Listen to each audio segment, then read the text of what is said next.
Hello, good morning. Anong oras pa ngayon? 11.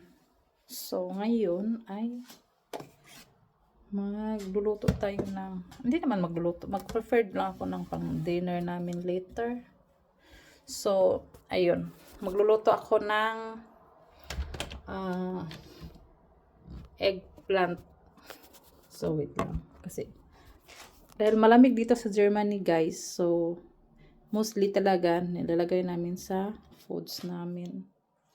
So, mga ganyan. So, kailangan natin siyang wait lang. So, ayun guys. Ayun, ito yung eggplant. Haluan natin ito. And ito. And ito. So, ayan. Pag malamig ang lima nyo, ayan, pwede nyo ilagay sa labas. Ito namin nilalagay sa labas kasi nga sobrang lamig dito sa Germany, guys. Ito yung halo natin ang peanut. Then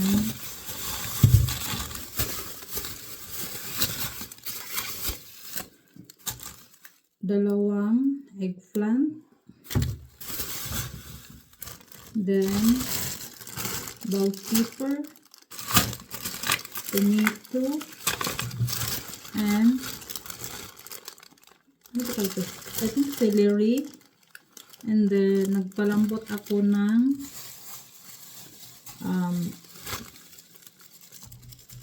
brown beef. Ayan.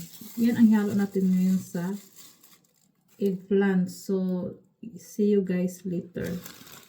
But anyway guys, ganito pala yung pag-i-slice ko ng eggplant ha.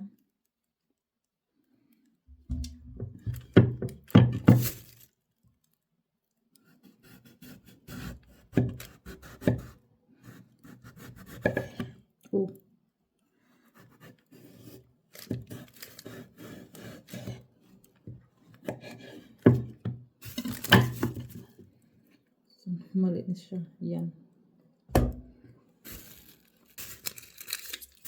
Garlic. Yan. Garlic and onion. Totoo lang guys, no? Ang hirap talaga mag-isip ng ulam or food. At lalo na pag yung asawa mo ay arty-arty. Ako.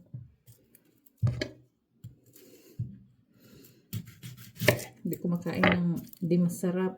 Hindi naman sa hindi masarap, pero ang hirap lang kasi ba? Isip ka bago ka matulog, ano kayang lutuin ko bukas? Anong lutuin ko? Ganon, parang hirap. Kaya, ayun. Pag tayo mga housewife, so kailangan natin isip kung ano ang lutuin natin. Kaya, mag-try tayo magluto ng eggplant. Sana ang sarap.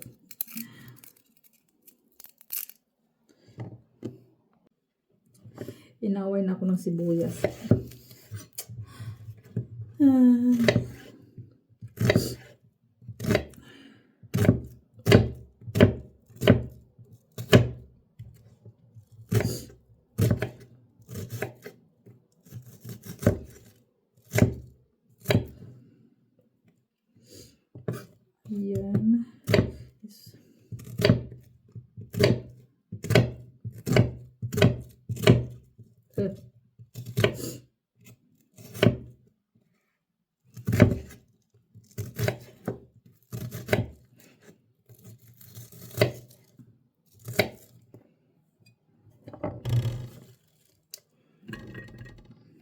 Dami kong sibuyas.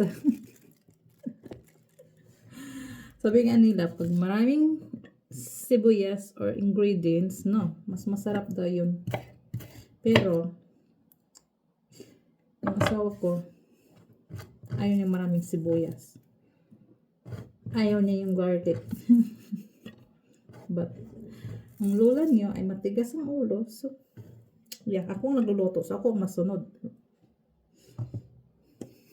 Naunsa niya yung cooking show. Umiyak na sa sibuyas. Buisit.